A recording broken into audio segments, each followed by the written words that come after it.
नमस्ते छात्रों, जीआरएस परभणी इस यूट्यूब चैनल में आपका स्वागत है। आज हम पढ़ेंगे हिंदी सुलभ भारती कक्षा 8वीं। पाठ का नाम है दो लघु कथाएं। इसमें से दूसरी कथा है जीभ का वर्चस्व। दूसरी लघु कथा में लेखक हरि जोशी ने हमें अपने समझा है कि कठोरता की अपेक्षा विनम्रता अधिक महत्वपूर्ण है। घमंडी का सिर हमेशा नीचा होता है, अंत हमें घमंड नहीं करना चाहिए। पंक्तिबद्ध और एकजुट रहने के कारण दांत बहुत दुस्साहसी हो गए थे। एक दिन वे गर्व में चूर होकर जीवा से बोले, हम 32 घनिष्ठ मित्र हैं, एक से एक मजबूत। तू ठहरी अकेली, चाहे तो तुझे बाहर ही न निकलने दे। जीवा ने पहली बार ऐसा कलुषित विचार सुना था। वह हंसकर बोली, ऊपर से एकदम सफेद और स्वच्छ हो, पर मन से बड़े कपटी हो। देखो, एक दिन का ये जो कहानी है जीभ का वर्चस्व, इस कहानी में दांत पंक्तिबद्ध यानी कि एक ही लाइन में और एकजुट रहने के कारण दांत बहुत दुस्साहसी हो गए थे।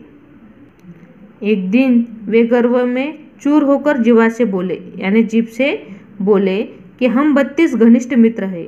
ये जो दांत है वो कितने होते हैं? 32 होते हैं। वो कैसे होते हैं? वो कैसे है? घनिष्ठ मित्र है, एक से एक मजबूत। तू ठहरी अकेली, कौन? यह जीभ, चाहे तो तू तुझे बाहर ही न निकलने दे। देखो, वो कह रहे हैं कि हम 32 एक से एक मजबूत है और घनिष्ठ मित्र है। तू ठहरे अकेली, यानी एक चाहे तो तुझे हम क्या नहीं कर दे सकते, तुम्हें बाहर ही न निकलने दे। जीवा ने पहली बार ऐसा कलुषित यानी कि अपवित्र या दूषित विचार सुना था। वह हंसकर बोली, ऊपर से एकदम सफेद हो और स्वच्छ हो, पर मन से कैसे हो? कपटी हो।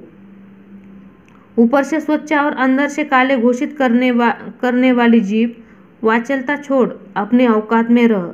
हम तुझे चबा सकते हैं, यह मत भूल कि तू हमारी कृपा पर ही राज कर रही है। दांतों ने किटकिटाकर कहा। देखो, जब जीभ ने दांतों को सुनाया कि तुम कैसे हो, ऊपर से एकदम सफेद और स्वच्छ हो, लेकिन अंदर से यानी कि मन से कैसे हो? कपटी हो। ऐसा कहने पर दांत उसे क्या कहते कि वाचलता छोड़, अपने औकात में रह, हम तुम्हें चबा भी सकते हैं, यह मत भूल कि तू हमारी कृपा पर ही राज कर रही है। दांतों ने ऐसा किटकिटाकर कहा। जीभ ने नम्रता बनाई रखी, किंतु उत्तर दिया, दूसरों को चबा जाने की ललक रखने वाले बहुत जल्दी टूटते भी हैं, सामने वाले तो और जल्दी गिर जाते हैं। तुम लोग अवसरवादी हो, मनुष्य का साथ तभी तक देते हो जब तक वह जवान रहता है, वृद्धावस्था में उसे असहाय छोड़कर चल देते हो। देखो, जीभ और दांत में बहस होती है, लेकिन जीभ क्या नम्रता से बनाए रहती है, लेकिन वो उत्तर भी देती है। वो कहती है कि दांतों को तुम क्या हो, दूसरों को चबा जाने की ललक छोड़ दे। ललक यानी लालसा या तीव्र इच्छा। छोड़ देने वाले बहुत जल्दी टूटते हैं। दूसरों को जो चबाने की इच्छा रखते हैं वो बहुत जल्दी टूटते भी हैं। सामने वाले तो और जल्दी गिरते हैं, यानी कि सामने वाले जो दांत होते हैं वो कैसे होते हैं? सबसे पहले गिर जाते हैं। तुम लोग अवसरवादी हो। अवसरवादी यानी स्वार्थी या मतलबी।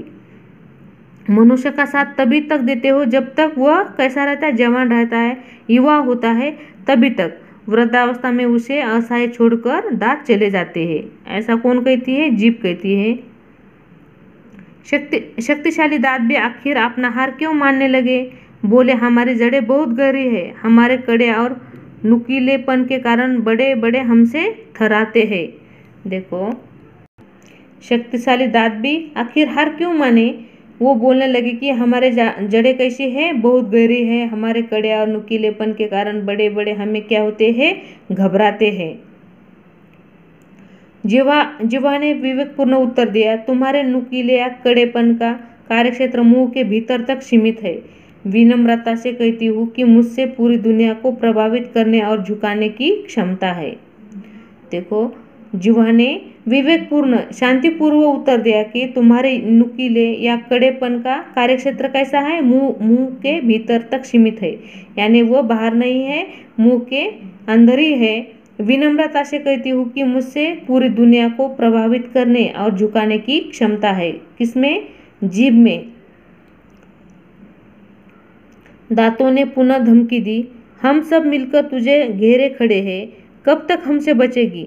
जीभ ने दांतों के घमंड को चूर करते हुए चेतावनी दी, डॉक्टर को बुलाओ, दंत चिकित्सक एक एक को बाहर कर देगा, मुझे तो छुएगा भी नहीं और तुम सब बाहर दिखाई होगी।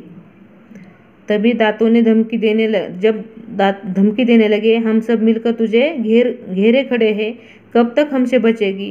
तब जीभ ने दांतों के जो घमंड को चूर करते हुए चेतावनी दी कि डॉक्टर को बुलाओ, दंत चिकित्सक जो डॉक्टर होते हैं, डेंटिस्ट होते हैं, वो क्या करेंगे, एक एक को बाहर कर देंगे और मुझे तो छुएगी भी नहीं और तुम सब क्या होगे, बाहर हो जाओगे।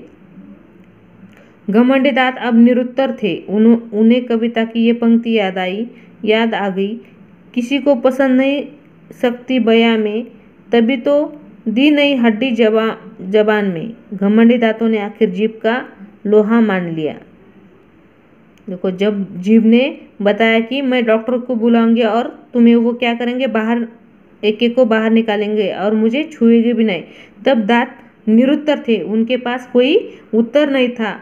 उन्हें वो कविता की ये पंक्ति याद आ गई कि किसी को पसंद नहीं सकती बयां में, तभी तो न दी हड्डी जबान में। यानी घमंडी दांतों ने आखिर जीभ का लोहा मान लिया।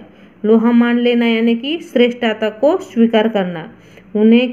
दांतों ने जीभ का श्रेष्ठता जो जीभ की श्रेष्ठता थी उसे स्वीकार कर लिया। तो छात्रों, इस कहानी से हमें यही सीख मिलती है कि घमंडी का सिर हमेशा कैसा होता है, नीचा होता है। अंत हमें क्या करना, हमें घमंड नहीं करना चाहिए।